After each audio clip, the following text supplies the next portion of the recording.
really great to be here. If you had told me that I'd be giving the opening lecture 10 years after I was a delegate, I would have said you're out of your mind. Um, so yeah, the title of my lecture tonight is Computers Are Stupid and Science Camp Saves the World. And just obligatory disclaimer, the views expressed in this lecture are solely that of my own. They don't represent the opinions of my employer, its parent, or any of its affiliates. Now that that's out of the way, let's give a quick outline of how this evening is going to go.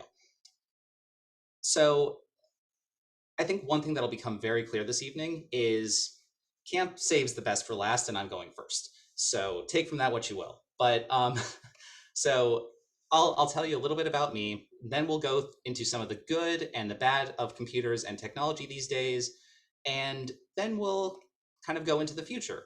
And I'm hoping that throughout this process, you'll be talking to your fellow campers, and if you choose to, talking to me as well. Either way, there might be some introductions, start thinking about a fun fact.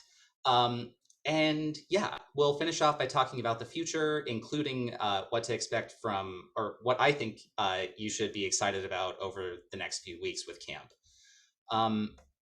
So let's jump right into the intro. So computers and the internet have fundamentally changed the way that our world, our cultures, our humanity in general works. And they continue to do so at a scary rate, sometimes in ways that you don't see. It ain't all sunshine and rainbows. Like anything, there's good sides, there's bad sides, and there's a whole bunch of gray area in between. And today I want to bring up some of the most topical issues that I've seen over the last few years, which is not going to cover anywhere close to everything that there is to think about today, but I hope that you end up learning something and continuing to question these things around you. So we'll talk about a few topics of interest. But like I said earlier, I also want to hear from you. My favorite thing about camp is the variety of intelligent viewpoints that everyone brings to the table every year. And I'm hoping that I can engage your minds tonight and solicit your thoughts on the things that we're going to discuss. You'll hear me use the term double-edged sword a number of times, and it'll all be in the context of dilemmas, the ways you've seen these dilemmas manifest themselves, or even ways we can try and work our way out of them. And that's the whole Science Camp Saves the World part. I don't want this to be me talking at you for the whole time, because I don't like the sound of my voice enough for that, and I'm sure you won't either. And as a quick note, I don't know many of you. It's possible that I may mention a company or an entity that you have a personal connection to. I do not intend to portray or judge any of these entities as good or bad. I'm just trying to be as factual as possible. So just know that that intent is there. So at this point, you're probably thinking, wait, what? I came to science camp to be inspired, to hear from intelligent people, and the first guy up says computers are stupid. Who does he think he is, and why is he working in tech if he thinks computers are stupid? So it's a fair question. And I think it's fair to start out with some of the ways that computers have been a force for good in our lives. So let's start by answering the question, why are computers a good thing? And the list goes on, but I work for Fitbit. So naturally, I'm going to give you an example that is related to digital health, and maybe in the process give you an idea of, why we're able to measure heart rate from your wrist. So here's a spectrogram of my own heart rate. Now, who can tell me what's wrong with this graph? Can throw it in the chat, or if someone would like to chime in, what is wrong with this graph?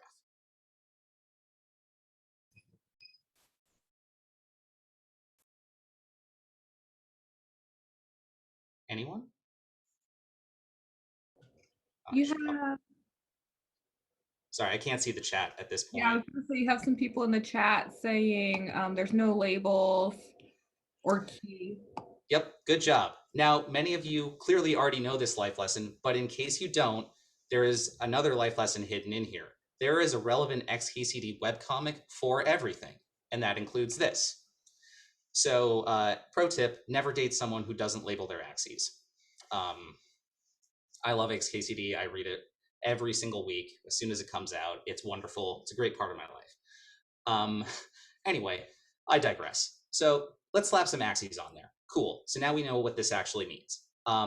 So this is over a course of 10 minutes, and it just kind of looks like a jumble of colors. So all you're really seeing here is for each time interval on this 10-minute span, you're seeing how much of each frequency content we see. So this can range anywhere from 50 beats per minute up to 200. Now, there's a lot of ways that we can clean up the data and take away some of the things that we know aren't meaningful. So we've stripped out frequencies that make absolutely no sense for a human in a given activity state, gotten rid of some artifacts that we knew, and now it's starting to look a little bit better. So you still can't necessarily see a big trend, but you can see that in the areas of higher energy, which are yellow to orange to red, you can kind of see a line going through here. And because I'm going to cheat here, I drew a line on there. So you can make sense of the data and look at something like this and see that over the course of this 10 minutes, my heart rate went up and I was just able to track it using the frequency. Now, one of the other cool things about this is that we're also tracking motion at the same time for things like step count. And this raises opportunities to help even more. So for example, when you're sitting still and we have an idea of your resting heart rate, we can tell if something isn't the way it's supposed to be. So for example, there's a heart condition called supraventricular tachycardia, SVT for short, thank goodness, where occasionally your heart rate might sink to a very low level, or I think in this case, a very high level. At random intervals, it can just happen. And the cool thing is, since we have an idea of your motion as well as your resting heart rate, we can actually tell people that, hey, there may actually be a problem here. And as a result, you might be able to go to your doctor, get diagnosed, get treatment. Pretty cool stuff. That's honestly one of the favorite features that I think we've delivered ever. But to kind of, zoom out a little bit. So in terms of digital health, even, so you have smartwatches, it's all increasing in popularity. You also have at-home COVID testing now. So I actually got this device from work. It's called a Q, and it comes with it comes with test kits. And basically, I can now test myself for COVID at home. These technologies are coming out and they're being rolled out in a variety of places. And on top of that, it's not even, just sickness and health. There's also abilities to get more information about the body, like disease monitoring. So an example of this is continuous glucose monitors. So people who have diabetes can have a constant idea of their blood sugar and be able to react to it quickly without having to do a finger prick test every time. And even outside of digital health, helpful technology is not limited to just human health. This can include many other things. So for example, one aim of self-driving cars is to reduce accidents, which is huge. Car accidents take far too many lives every year. It would be great if we can decrease those or ideally get rid of them entirely. And why even limit ourselves to humans? There's a product out there called the Fitbit, which is a health monitor for your dog. And even zooming out further to the very fundamentals of the internet, how do we protect our own data online? Data security, cryptography, it plays a huge part in everything we do. Artificial intelligence even can augment any or all of these to see things that humans perhaps can't, or to see them quicker. And in a variety of situations, it could be the difference between life and death. So yeah, now you're probably thinking, okay, seriously, what? Your lecture title is Computers Are Stupid, and you just gave me so much hope for the future. Can't deal with this, please stop. Okay, I promise now you're going to get to the part of the evening where I'm going to actually engage your brains. So, first dilemma I'm going to pose to you, social media and data mining. So, I'm sure some of you have watched the movie The Social Dilemma on Netflix. It was certainly a scary film, at least it was for me when I watched it, but I think it did a good job of raising some of these issues to the surface. And if you'd like to go deeper, your very own director, Dr. Kinghorn, has written a number of great articles and featured in podcasts about social media psychology. So highly recommend you look those up. And I'm going to draw on some of those for conversation points today. So thank you, Dr. Kinghorn. So one thing that you may have heard is the saying, if you're not paying for the product, you are the product. And really what this means is that if you're getting something for free, chances are that there's data being collected about you that someone intends to sell for profit or for further gain for some reason or another. And it manifests itself in a variety of ways. And that can be targeted advertising, encouraging microtransactions, other ways of hooking us, like constantly poking us to come back to a website or an app, for example. And of course, along with this, we have several case studies in how we interact with social media. So why did the internet get so polarized when um, the blue, black, and white gold dress thing happened? I'm not sure if there's a collective groan in the audience right now because you're all muted, but I'm sure there were some of you that groaned. And why is it so scary and unacceptable to us that two people could look at the same picture of the same dress and see something completely different? And why did we get so defensive about it? And recently there's been a lot of stories about people behaving badly on airplanes, and sometimes it leads to collective outrage. There was a video not too long ago of a United flight where a passenger got dragged off the flight. And the amount of outrage was huge. The internet blew up, basically. And you could say that social media is providing visibility where there used to be none. Sometimes there are missing facts, however, so a video may not show the whole situation or some important context. Another famous example of social media dilemma is the Cambridge Analytica scandal that struck Facebook in the wake of the 2016 US election. It was discovered that Facebook was not necessarily protecting its users from app developers who wanted to siphon such data, nor did anyone know the extent to which you can predict user beliefs and behaviors based on that data.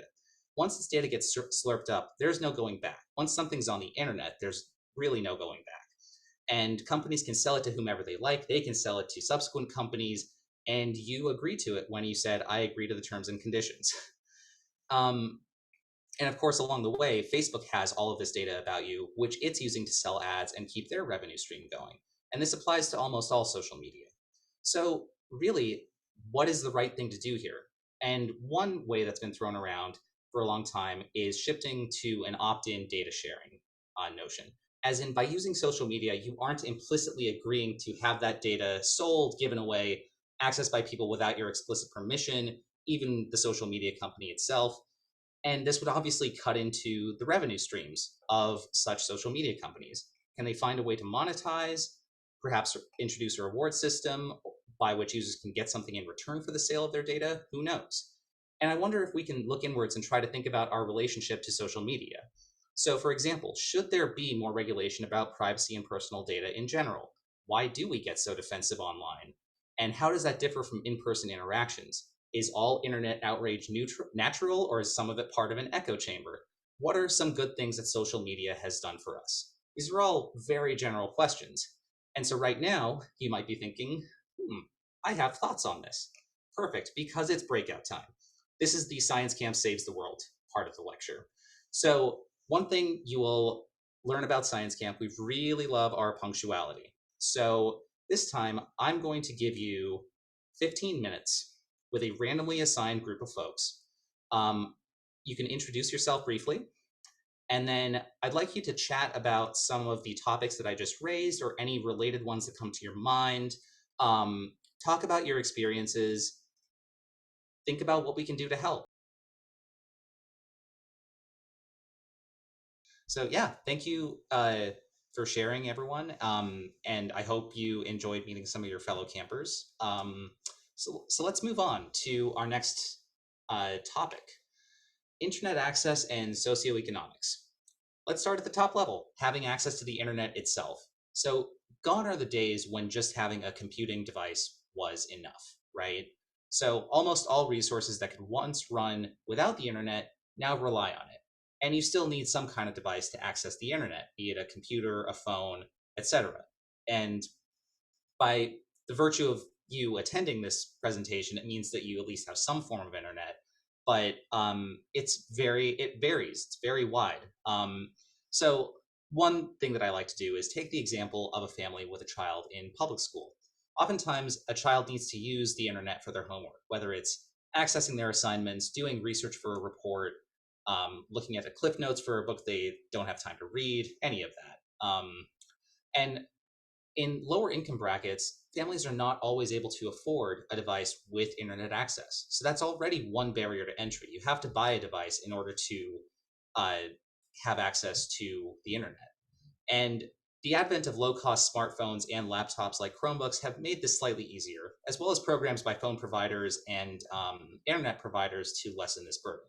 So schools are starting to make this slightly easier with the use of low-cost laptops like Chromebooks. However, this is often a matter of funding.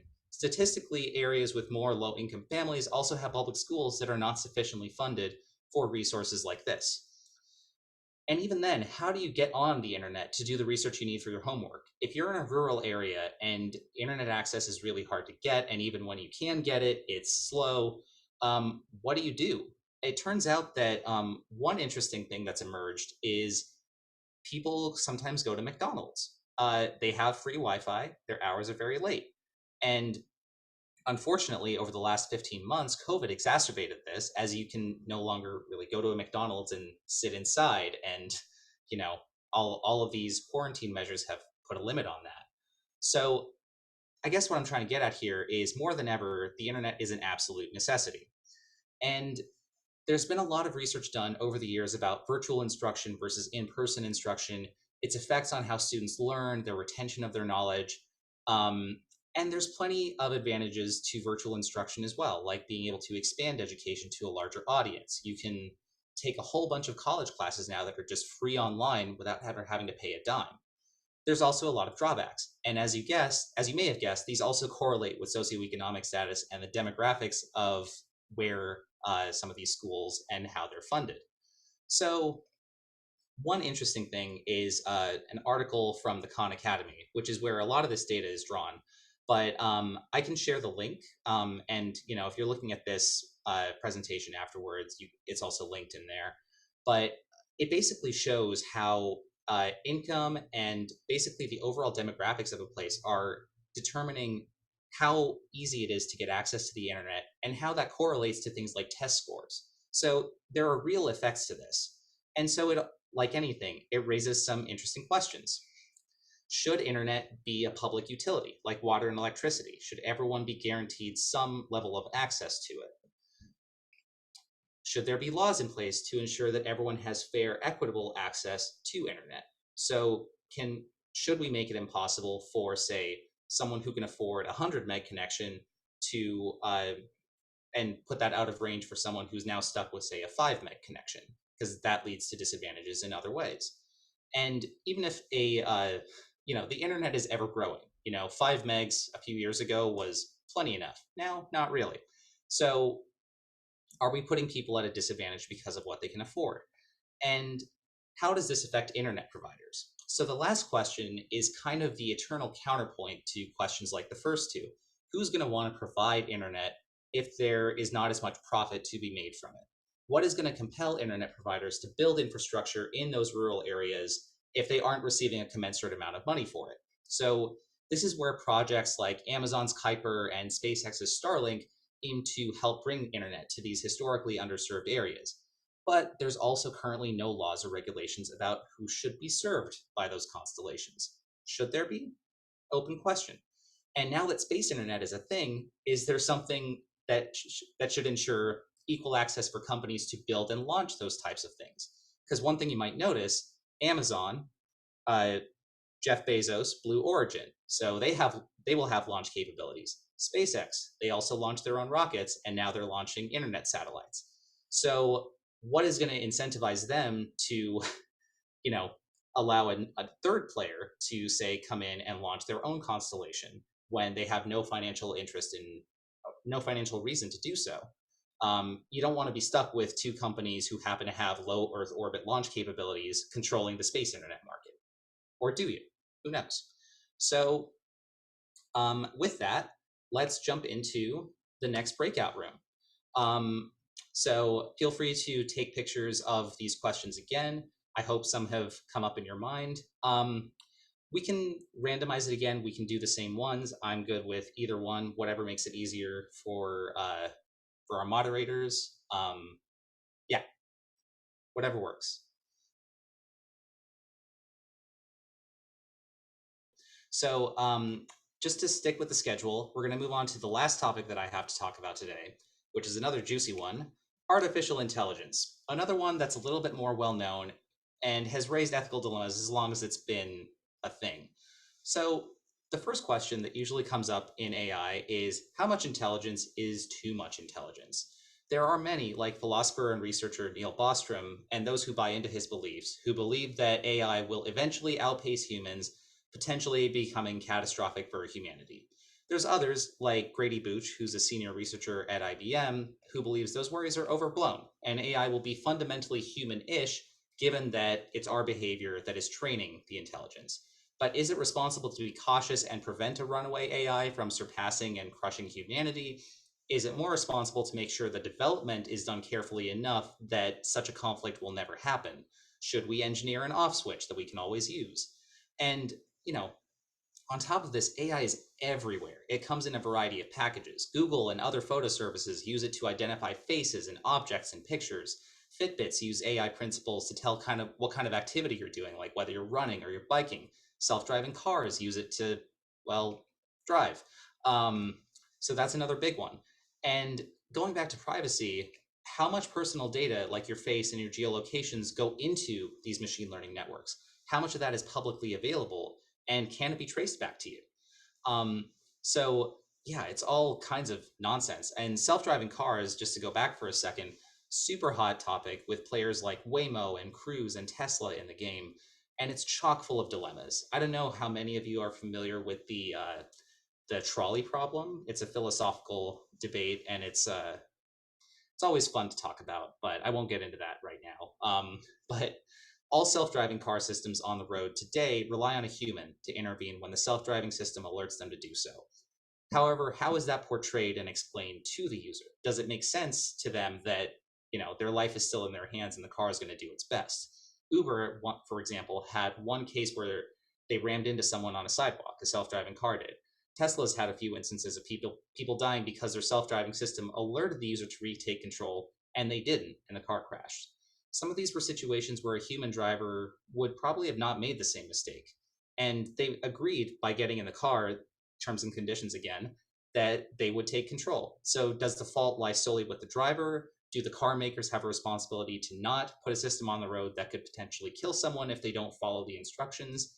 And getting real deep, is it worth a few deaths if it gets us to the promised all safe self-driving car future that we hope for, with cars basically not able to get into accidents anymore? So once again, questions. What is the correct mitigation for a rogue AI? Do you never let it happen? Do you put things in the system to make sure that it can't? Should there be rules for AI development and privacy? And what should be done about self-driving cars? What can you do for that? So we're going to jump back into to your last breakout room for tonight. And oh, sorry. Well, that was fun.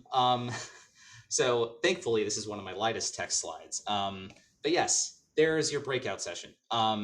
So I think we'll actually shorten this one down to 7 minutes if possible, just so we can have time to share some stuff, and then I can speed right to the end and take questions. So yeah, let's do it.